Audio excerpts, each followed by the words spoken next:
सो good morning everybody, myself Acharya विश्वन राजनीत PYQs आपसे डिस्कस करूँगा करंट इलेक्ट्रिसिटी चैप्टर के। आइए स्टार्ट करते हैं।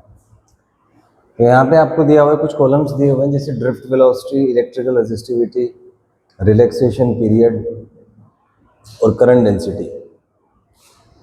तो इसमें हम अगर देखें current density, it is matching up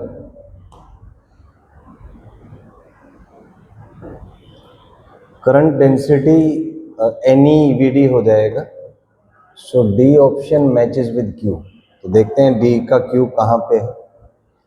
so दो ऑप्शन है, सी से एलिमिनेट कर लेते हैं, सी, क्योंकि डी क्यू इसमें भी है और इसमें भी है, सॉरी इसमें भी है। सी का चेक कर लेते हैं। तो सी है रिलैक्सेशन पीरियड। तो रिलैक्सेशन पीरियड, अब यहाँ पे हम देखें कि ये जो टॉर है वो इसके इक्वल होता है, तो सी का यहाँ पे पी हो जाएगा। सो सी का पी हो जाएगा। सो ए ऑप्शन में मैच कर रहा है। सो ए is correct over here, A आ जाएगा। तो जो सिंपल जो वोकेबलरीज हैं, जो फिजिकल क्वांटिटीज हैं, उनका सिंपल एक्सप्रेशन इसमें यूज हुआ है।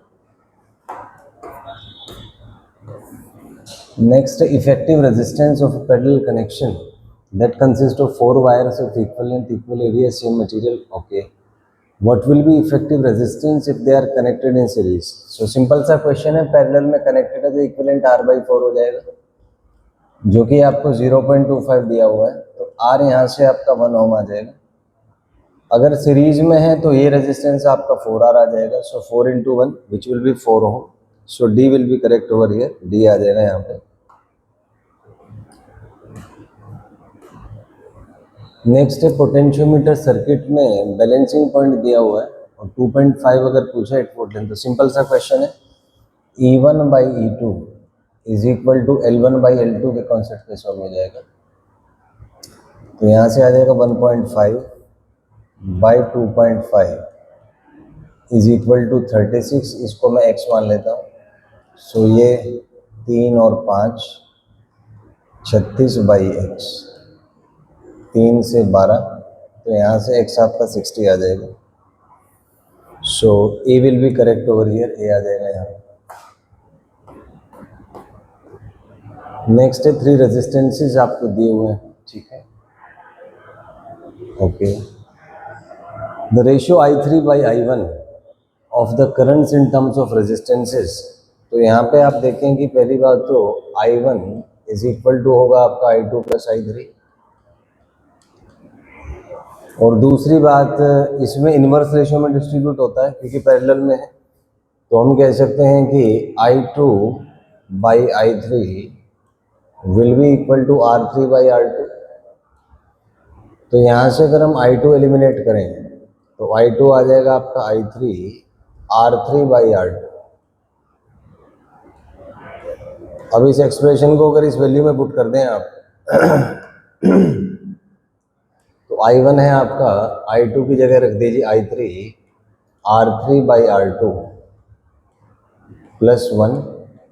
तो यहाँ से आपका निकालना है I3/I1।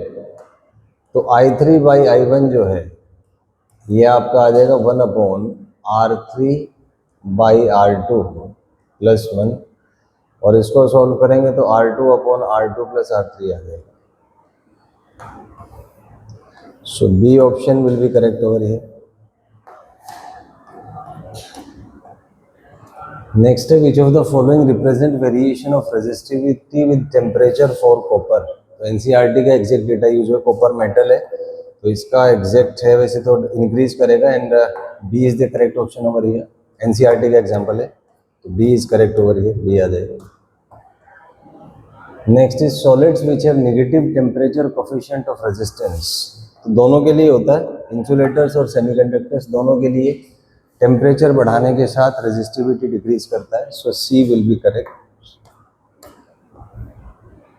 नेक्स्ट है कलर कोड आपको दिया है तो इसका रेजिस्टेंस पूछा है, तो कलर कोडिंग हम यूज करें तो यहाँ से हम देख सकते हैं कि येलो कलर के कोरिस्पोंडिंग 4 आएगा, वोयलेट के कोरिस्पोंडिंग 7, ब्राउन के कोरिस्पोंडिंग 1, और गोल्ड की जो एरर होता है उसमें तो टॉलरेंस 5% है, तो इन सब का डेटा यूज करके 470 प्लस माइनस 5% आ जाएगा। नेक्स्ट इज चार्ज पार्टिकल का ड्रिफ्ट वेलोसिटी दिया हुआ, इलेक्ट्रिक फील्ड दिया है, ठीक है, एज ए मोबिलिटी। तो सिंपल सा कॉन्सेप्ट है, मोबिलिटी होता है आपका drift velocity per unit electric field. तो यहाँ पे वैल्यूज डाल दीजिए, आपका आंसर आ जाएगा। मैं कैलकुलेशंस दिखा देता हूँ। तो after calculations it will be 2.5 into 10⁻6। Next एक रेजिस्टेंस वायर है, लेफ्ट गैप में है, ठीक है, विच डिवाइड्स ब्रिजेस 3:2, ठीक है। Length of 1 ohm of resistance wire, length of 1 ohm, left gap balances है, ठीक है। If the length of resistance wire is 1.5 then length of 1 ohm of the wire. तो इसमें हम एक काम करेंगे, राइट गैप में है, ठीक है, विच divides the bridge in the ratio 3:2। तो ये कुछ ऐसा है कि ये मान लीजिए यहाँ पे नो रेजिस्टेंसेस लगे हुए हैं, और ये कुछ आपका मान लीजिए रेजिस्टेंस R है, और ये आपको 10 दिया हुआ है, और ये मान लीजिए गैल्वेनोमीटर कनेक्टेड है, और ये इसको 3:2 के रेशियो में डिवाइड कर रहा है।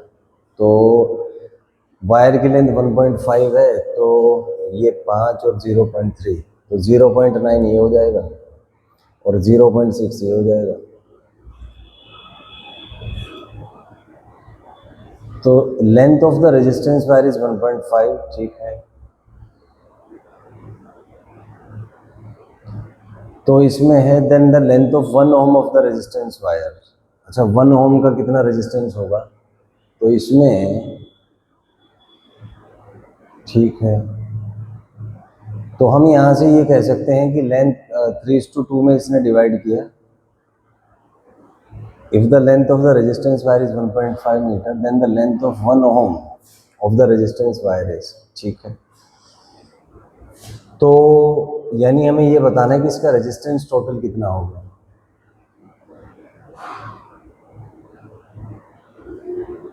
ठीक है, length of the resistance wire इतना है, ठीक है। Then the length of 1 ohm of resistance wire. तो इसमें यहाँ से हम कह सकते हैं कि इसका जो रेजिस्टेंस है वो 15 ओम आ जाएगा। सो यहाँ पे हम कह सकते हैं, अच्छा इसमें लेकिन ये ज़रूरी नहीं है कि इसका रेजिस्टेंस 15 मीटर ही हो, क्योंकि रेशो यहाँ से 15 होगा। हम ये कह सकते हैं कि जो रेजिस्टेंस है R1 ये आपका 15 आएगा, लेकिन इससे इसका रेजिस्टेंस भी उतना ही होगा, ये तो ज़रूरी नहीं है, क्योंकि रेशो इतना हो 15:10 मतलब 3/2 रेशो होगा। तो इसमें यही मैं थोड़ा सा कह सकते हो कि ये कंसेप्ट वैसे तो गलत है, क्योंकि R1 15 होगा, बट इसका मतलब ये नहीं है कि इसका रेजिस्टेंस भी 15 ओम होगा, ये 30 भी हो सकता है, मतलब रेशो दोनों का 3:2 होगा, it is for sure.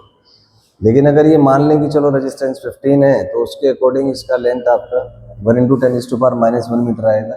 But still मैं कहूँगा, क्योंकि इसमें और भी आंसर्स पॉसिबल हैं, रेशियो 3:2 होगा ये कह सकते हैं, तो उससे ये सिद्ध नहीं होता कि इसका रेजिस्टेंस 15 ओम होगा। बट चलो जो भी है, द बेस्ट ऑप्शन इज यहाँ पे आ जाएगा। नेक्स्ट है readings of the voltmeter and ammeter will B.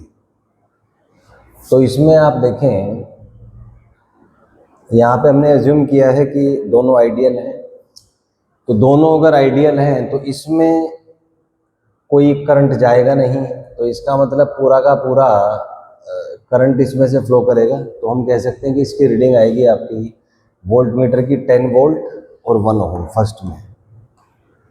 अच्छा, वो पूछा है एनालिसिस की कौन किसके बराबर है, ठीक है। अच्छा, सेकंड केस में भी अगर ये आइडियल है तो इसमें कोई करंट जाएगा नहीं, तो ये इसके पैरेलल में होगा, और अगर पैरेलल में होगा तो दोनों बराबर आएंगे रीडिंग्स, तो डी यहाँ पे करेक्ट हो जाएगा, डी विल बी करेक्ट हो रही है। नेक्स्ट है which of the following acts as a circuit protection device. तो इसमें फ्यूज यूज होता है, स्टैंडर्ड सा कॉन्सेप्ट है, फ्यूज आ जाएगा। Next is 6 bulbs are connected as shown in the figure, ठीक है। ratio of power consumption by the bulbs when all are glowing in the situation when 2 from section A and 1 from section B are glowing. तो यहाँ पे आप देखें first case में ये तीनों बल्ब सीरीज में है, सॉरी ये तीनों पैरेलल में है, ये तीनों भी पैरेलल में है, लेकिन इसका कॉम्बिनेशन इनके साथ सीरीज में है। तो अगर हम इफेक्टिव रेजिस्टेंस की बात करें तो यहाँ पे आ जाएगा आपका R/3 और ये भी आपका R/3 और ये दोनों पैरेलल में है, तो इफेक्टिव रेजिस्टेंस यहाँ पे 2R/3 आ जाएगा। तो इसको मैं R1 को मान लेता हूँ एज 2R/3। नेक्स्ट है कि 2 from section A and 1 from section B are glowing. तो अगर इसमें से 2 बल्ब्स ग्लो कर रहे हैं तो इसका रेजिस्टेंस हो जाएगा R/2 और इसमें से अगर 1 बल्ब ग्लो कर रहा है तो इसका रेजिस्टेंस हो जाएगा R। तो इसका जो इक्विवेलेंट आएगा वो आपका 3R/2 आ जाएगा।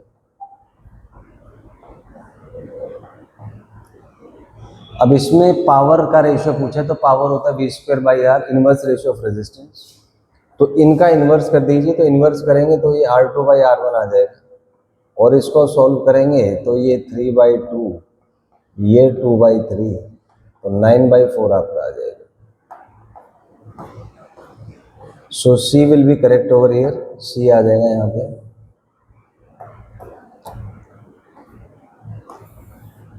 नेक्स्ट है, ये आपको सर्किट डायग्राम दिया हुआ है, मीटर ब्रिज। ओके, P/Q का रेशियो L1/L2 होती है balancing condition. If we now interchange the position of galvanometer and cell, तो इससे कोई फर्क नहीं पड़ेगा, it will remain the same. What will be balance condition, तो सेम रहेगा और इसमें कोई फर्क पड़ेगा नहीं क्योंकि पोटेंशियल डिफरेंस उतना ही आ जाएगा by default. So D will be correct over here. Next है a series of resistances are connected in series.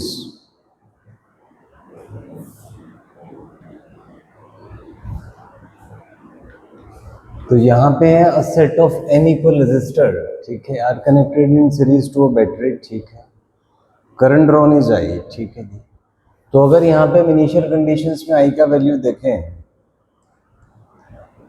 तो I आ जाएगा आपका E/NR+R।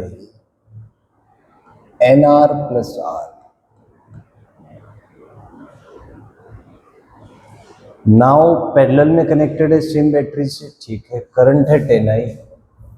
तो यहाँ से जो I' आपका आएगा वो आएगा E/R/N+R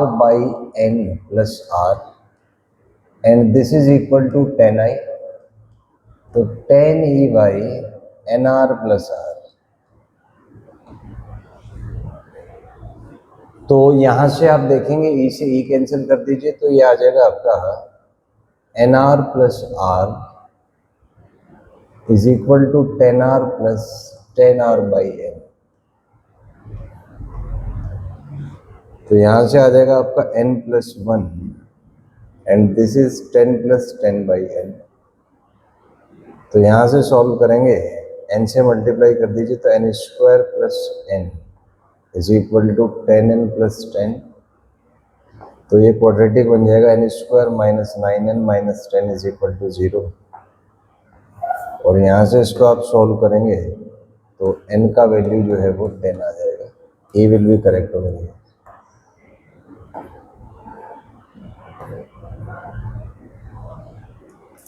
next is a battery consist of a variable number of identical cells, ठीक है, which are connected in series. Okay, terminals of the battery are short circuited and current I is measured, ठीक है। Which of the following shows correct relationship between I and N? तो यहाँ पे हम देखें, अगर N सेल्स आपको दिए हुए हैं और शॉर्ट सर्किट है, मतलब कि इसमें कोई और एक्सटर्नल रेजिस्टेंस नहीं है, तो मान लीजिए सर्किट में करंट I है, तो I को आप लिख सकते हैं एज NE/NR। इंटरनल रेजिस्टेंस मैंने R मान लिया, तो आप देखेंगे आई यहाँ से ई बाई आर आ जाएगा। तो इसमें एन है नहीं तो इंडिपेंडेंट ऑफ एन है, तो माने ग्राफ एक कांस्टेंट ग्राफ आएगा। सो यहाँ पे एक्चुअली ग्राफ मिस्ड है, तो ये कुछ ऐसा आएगा लाइक दिस।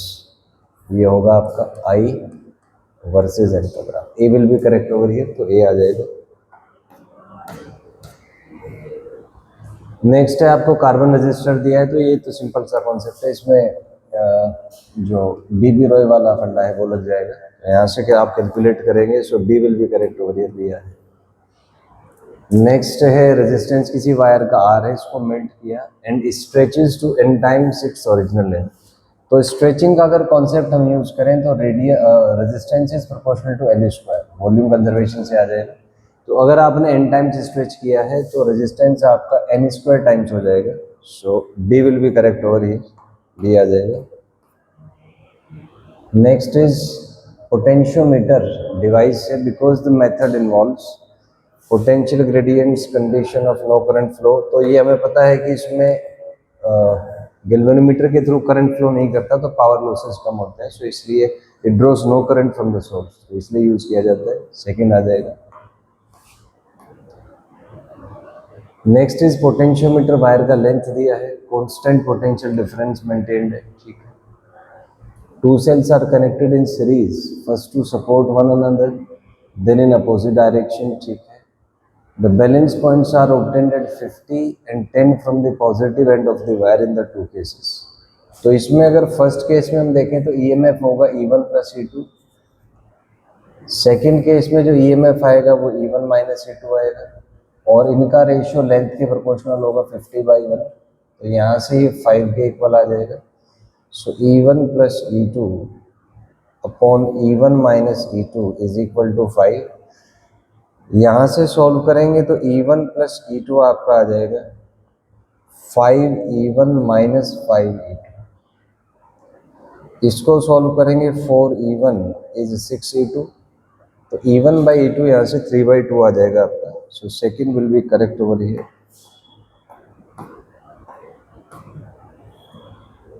नेक्स्ट है charge flowing through resistance varies with time as, ठीक है। The total heat produced in the circuit is, तो इसमें कॉन्सेप्ट है कि मान लीजिए रेजिस्टर है, इसका रेजिस्टेंस R है, करंट I फ्लो करना है। तो इसमें जो टोटल हीट करंट होगा वो होगा इंस्टेंटेनियस हीट का इंटीग्रेशन, और हमें पता है इंस्टेंटेनियस हीट होता है I²RdT।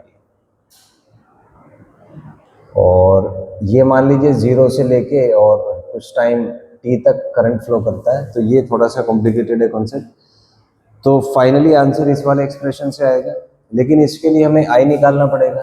तो Q से आप I निकाल सकते हैं एज dQ/dt। तो इसको डिफ्रेंशिएट करेंगे, I आएगा आपका A माइनस 2dt। और जाहिर सी बात है हीट तब तक फ्लो करेगा जब तक करंट 0 नहीं हो जाता। तो करंट, इसके लिए हमें टाइम निकालना पड़ेगा, इसको 0 कर दीजिए।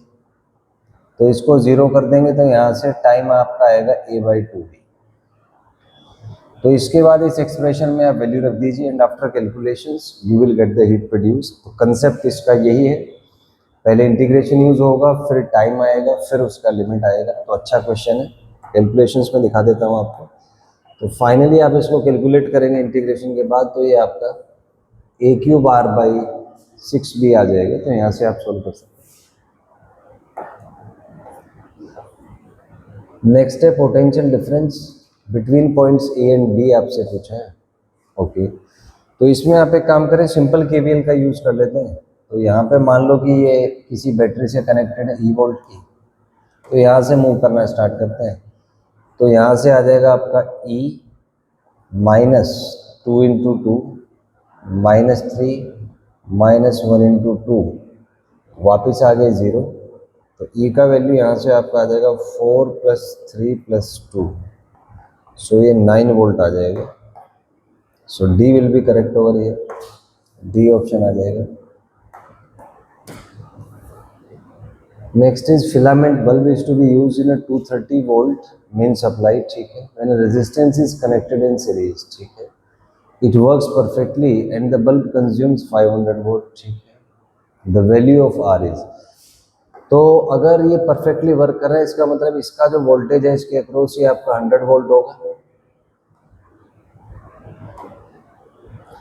तो ये मान लीजिए बल्ब है तो 100 वोल्ट इसमें है, तो जाहिर सी बात है 230 है, तो इस दूसरे रेजिस्टेंस में जो वोल्टेज होगा वो 130 वोल्ट आएगा।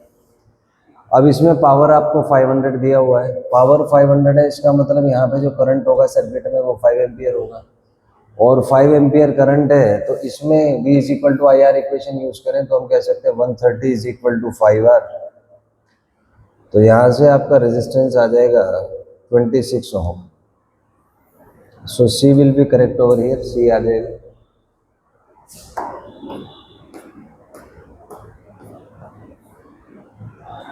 नेक्स्ट ABC वोल्टमीटर से, ठीक है। Potential difference is applied between X and Y, voltmeter readings are VA, VB and VC respectively. Then तो जाहिर सी बात है दोनों पैरेलल में हैं B और C, तो पैरेलल में है तो इनके तो रीडिंग सेम आएंगे। तो हम कह सकते हैं कि VB is equal to VC होगा, एक में ही है, लेकिन B भी हो सकता है। तो इसके लिए हमें कैलकुलेट करना पड़ेगा कि इसका रेजिस्टेंस R है, ये 1.5R और 3R, तो टोटल इनका हो जाएगा आपका 4R ही हो जाएगा टोटल रेजिस्टेंस दोनों सर्किट में। इनका 1.5R और इसका मतलब जो पोटेंशियल यहाँ होगा वही पोटेंशियल यहाँ होगा, और ये दोनों पैरेलल में हैं तो VB is equal to VC होगा, तो इसलिए सारे वोल्टेजेस इक्वल होंगे। सो C ऑप्शन यहाँ पे करेक्ट हो जाएगा। नेक्स्ट इज एक मेटेलिक कंडक्टर है, पोटेंशियल डिफरेंस आपने लगाया, quantity which remains constant along the conductor is, तो ऑब्वियसली करंट कांस्टेंट है, यहाँ पे D आ जाएगा। नेक्स्ट है पोटेंशियोमीटर वायर का लेंथ दिया है, रेजिस्टेंस दिया है, resistance that must be connected in series with the wire and an accumulator of EMF 2 volt, ठीक है, so as to get potential gradient 1 millivolt per centimetre on the wire. तो आप देखें इस पे हम टोटल वोल्टेज निकाल लेते हैं कितना आएगा, तो 1 मिलीवोल्ट पर सेंटीमीटर है, और इसका जो टोटल लेंथ है वो 400 सेंटीमीटर हो जाएगा। तो यहाँ से अगर अपन सॉल्व करें V डैश आएगा मिली है 10⁻³ तो 0.4 वोल्ट आ जाएगा, मतलब इस पे जो पोटेंशियल डिफरेंस है वो 0.4 वोल्ट आना चाहिए, ठीक है। तो हम मान लेते हैं कि सर्किट में करंट कुछ I है, तो I आ जाएगा आपका 2 डिवाइडेड बाई एक्सटर्नल रेजिस्टेंस कुछ R जोड़ा आपने, और इसका जो रेजिस्टेंस है वो 8 ओम है, so this into 8 is equals to 0.4। तो यहाँ से अगर आप कैलकुलेशंस करेंगे तो ये आ जाएगा आपका 16/R+8, दिस इज 0.4, तो यहाँ से आ जाएगा 16 इज इक्वल्स टू 0.4R + 3.2। तो यहाँ से सॉल्व करेंगे 0.4R आपका आ जाएगा 12.8, तो यहाँ से R आपका कैलकुलेट होकर 32 आ जाएगा। C will be correct over here, C आ जाएगा। नेक्स्ट है 2 metal wires of identical dimensions are connected in series, ठीक है। If σ1 and σ2 are the conductivities of the wires respectively, ठीक है, the effective conductivity of the combination is, तो आप देखें सीरीज में अगर कनेक्टेड हैं तो रेजिस्टेंसेस इक्वल होंगे, सो R is R1 + R2, R equivalent, तो यहाँ से रेजिस्टेंस होता है ρl/A, तो मतलब 1 कंडक्टिविटी इनटू कुछ L इक्विवेलेंट मान लेता हूँ अपॉन A इक्विवेलेंट इज 1 ये σ1 है, तो इसका मान लीजिए कुछ L है, एरिया A है, प्लस 1 σ2 लेंथ L है, एरिया A। अब यहाँ पे क्या L इक्विवेलेंट 2L के इक्वल आ जाएगा, क्योंकि इक्विवेलेंट लेंथ हम 2L यदि मान लें, तो यहाँ से आ जाएगा आपका 2/σ इज 1/σ1 + 1/σ2, तो यहाँ से आएगा 2/σ इज σ1 + σ2 बाई σ1 σ2। तो सॉल्व करेंगे सिग्मा आ जाएगा आपका 2σ1 σ2 बाई σ1 + σ2, तो C will be correct over here, C आ जाएगा। नेक्स्ट है circuit contains ammeter battery and resistance, ठीक है। एमीटर कोयल का रेजिस्टेंस दिया है शंट ऑफ 20 ओम, ठीक है। The reading in the ammeter will be, तो यहाँ से मान लीजिए ये रेजिस्टेंस है 40.8 का और ये मान लीजिए एमीटर है, तो एमीटर में क्या है कि इसका कोयल का रेजिस्टेंस 480 है, शंट इसमें 20 आपने लगाया और ये मान लीजिए कुछ ऐसे बैटरी इसमें 30 वोल्ट है, ऐसे कुछ है system. Reading in the ammeter, अच्छा मतलब करंट पूछा है सर्किट में, तो एक काम करते हैं दोनों पैरेलल में होंगे तो इनका इक्विवेलेंट आ जाएगा 480 इंटू 20/500, तो इसको सॉल्व करेंगे ये आपका 96/5 आएगा और ये आपका 19.2 आ जाएगा। तो इसको यहाँ से आप सॉल्व करेंगे तो जो इक्विवेलेंट रेजिस्टेंस है आपका वो 40 और 19 59 60 ओम आ जाएगा। बैटरी है आपकी 30 वोल्ट, तो करंट जो है सर्किट में वो आपका 30/60 आ जाएगा, मतलब 0.5। सो सी यहाँ पे करेक्ट हो जाएगा, C will be correct. Next is potentiometer wire आपको दिया है, ठीक है। unknown EMF is balanced at a length of potentiometer wire, the EMF will be given by,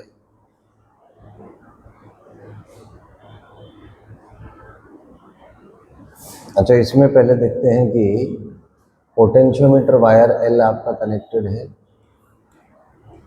एक बैटरी से E0, इसका रेजिस्टेंस R ओम है और यहाँ पे इसका इंटरनल रेजिस्टेंस आपको R1 दिया हुआ है, ठीक है।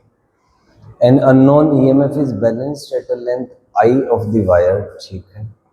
तो यहाँ से आपको एक बैटरी दी जिसका EMF E है और ये किसी लेंथ I पे जो है बैलेंस्ड है, तो हम इसमें एक काम करते हैं, मतलब E का जो कॉन्सेप्ट यहाँ पे है कि E जो है वो इस, मान लीजिए ये पॉइंट A है, ये B है, तो AB के वोल्टेज के इक्वल आएगा बैलेंसिंग कंडीशन में। तो हम मान लेते हैं कि इसका जो करंट है सर्किट में वो I डैश मान लेते हैं, तो I डैश हो जाएगा E0/R1 + R, ये आपका करंट आ जाएगा सर्किट में। और अगर करंट आ जाएगा तो इसमें टोटल लेंथ इसका L है, तो अगर हम टोटल लेंथ L है तो इसका पर यूनिट लेंथ आ जाएगा आपका R पोटेंशियल, यस R/L, तो I के कोरिस्पोंडिंग रेजिस्टेंस आएगा R/L × I, तो यहाँ से जो वोल्टेज है वो आ जाएगा आपका E और इसको हम लिख सकते हैं E0/R1 + R, और इसके कोरिस्पोंडिंग जो करंट है वो R/L × I आ जाएगा, तो E0RI upon L, E0RI,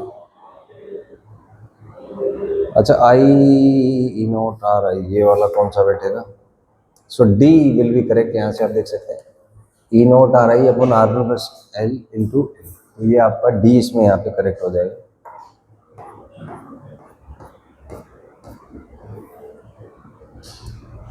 next is 2 cities आपको दिए हुए हैं, 150 किलोमीटर अपार्ट है और पावर आपको भेजना है शहर से दूसरे शहर में। पोटेंशियल ड्रॉप आपको दिया हुआ है, एवरेज रेजिस्टेंस दिया हुआ है, पावर लॉस, तो इसमें आप सिंपली